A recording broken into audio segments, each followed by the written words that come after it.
Matthias Ezeaku si na onye ahụ adịghọ ndị ụka kwesịrị ịkpọ gaba na hospital asị abịa nwoke bịa nara ọgwụgwọ nsọ nene vidio ị ga-afụ nwoke ihe mere n'ọkpa ịfụ na ọgwụgwọ nsọ ka ọ bịara ịnara na chọọchị Matthias Ezeaku.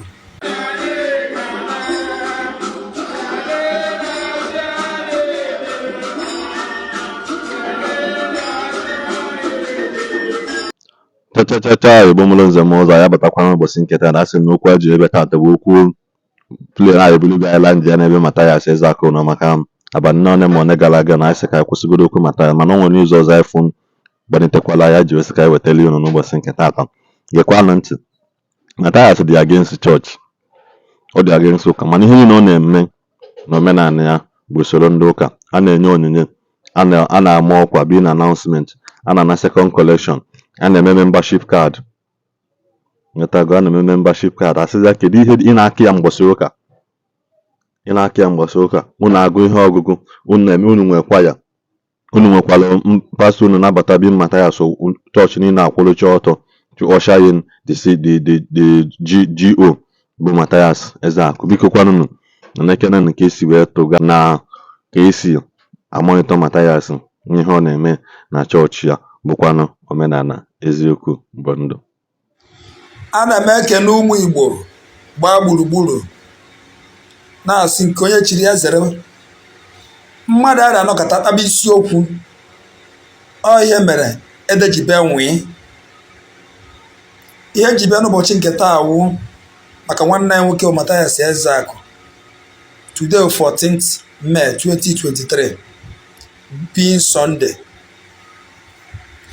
Matthias Ezeaku ọ bụ na ige ntị ị ga-afụ na egwu ndị chọọchị anyị na-agụ na chọọchị dị iche iche na-agụ ka ha na-agụ na the music.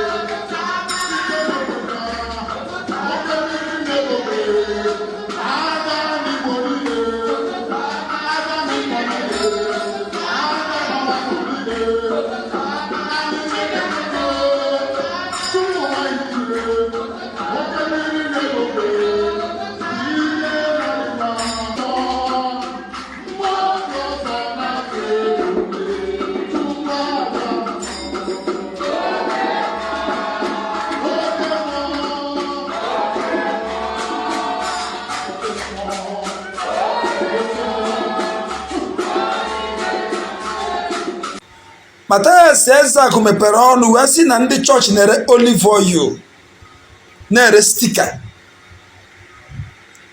and wish that na ire olive oil resi onye ahụ adịrọ m support of that. Irekwe stika resi mmadụ adịrọ m support of that. Na Matthias Ezeaku na-erezi membership card a na-atụkwa 500 naira ma ndị na-atụ 200. Were ntị ka ị ga-eri vidio mgbe onye na-eme announcement mere ya exactly otu ndị chọọchị si eme announcement. Watch the video. Omenala Igbo bụ eziokwu. Anyị bụ si n'ala Igbo. A na-ekele mmadụ niile ndị nchịkwa oge aga. Anyị ga-esi n'ọgwụ anyị were. Ụmụ nwaanyị ndị efektiv. M ga-enwe mitin n'ọgbakọ na-abịa abịa. Then ndị nwanyị ncheta na ụmụ effective meeting ma gbasara. Then membership card ndị ọfụ anyị na-eji ama awa memba. Ihe anyị na-ere bụ 1,000. Then every month anyị ji 500 ama gị ya. Ọ bụ na ịbụ onye ọfụ na iji 1,000 na gbasara ịbịa akwụkwọ nke anya gị membership card. O nwere ihe ga-efi ruo gị ya ka anyị si eme ya. Then ọ bụkwa ndị na-ewetara paspọt ọ bụrụ iji iweta aka mmadụ maka mgbe ụfọdụ ọ bụla afọ ede ọpụta akpọrọ m afọ a na-achọ afọ ma mba afọ ede mana gaa paspọt na-eme m nchọpụta onye ebuli ozugbo. So ọ bụrụ iji 1,000 gị ị bịa were ya.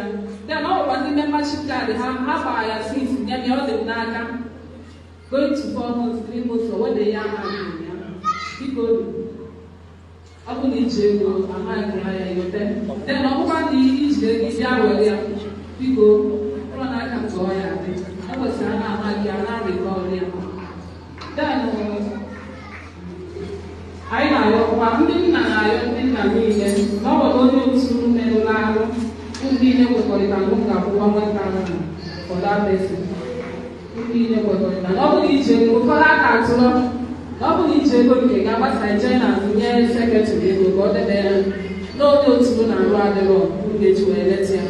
Then put Caballo now to 200 days out of the radio station. Nobody is able to get what they got. Then, open wine, nobody might register going and catch hospital. I was a lecture. Not on the West there with meeting. Then I open in Aya, in the band, in Aya, in Aya 5 roads, or get transferred in Aya. Now, what's that? You meet going to the West there. Even if I never was that. So I down for cast 5 roads, then I get much. Open in Aya, was I just meet the welfare. Or the answer. Matthias Ezeaku si na onye ahụ adịghọ ndị ụka kwesịrị ịkpọ gaba na hospital asị abịa nwoke bịa nara ọgwụgwọ nsọ nene vidio ị ga-afụ nwoke ihe mere n'ọkpa ịfụ na ọgwụgwọ nsọ ka ọ bịara ịnara na chọọchị Matthias Ezeaku.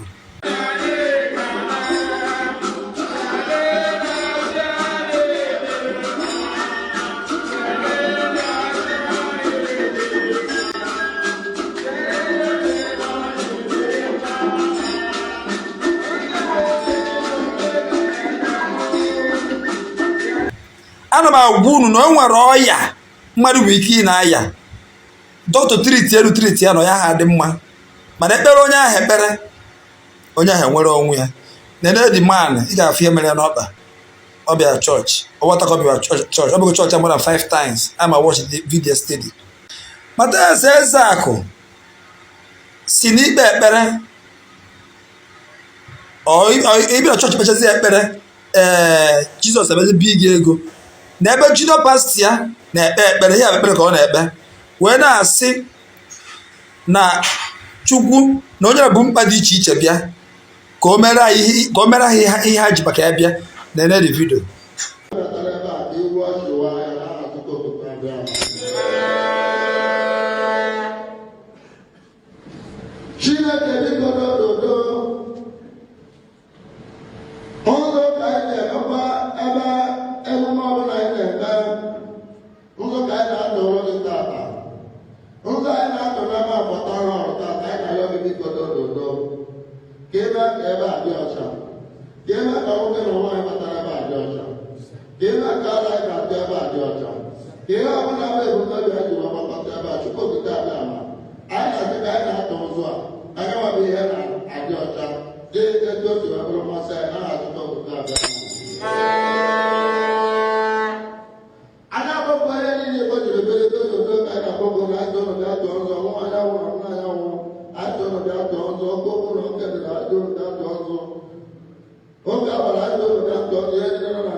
Ọrụ ka anyị na-akpọkọ ma ọ dịrị anyị na mkpa ihe a na-akpọkọ n'ụlọ tata bụ ka ọ dịrị ụmụ Igbo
ihe nji wee na-ekwu ya bụ ọ na-adịkwanụ mma mmadụ chọrọ ikwu okwu bifo ịpụta n'ọha icheke ị chọrọ ikwu ichekie left and right ana m ekwu ya na-ekwusi ike ọ bụrụ sọsọ ndị na-ebu amụma ụgha na ndị ji ụka ezu ohi ka Matthias Ezeaku dị na condemn mma support ya mana ọ na-condemn Christianity total and the church and exactly what Christianity are doing and what church are doing is exactly what Matthias Ezeaku is doing.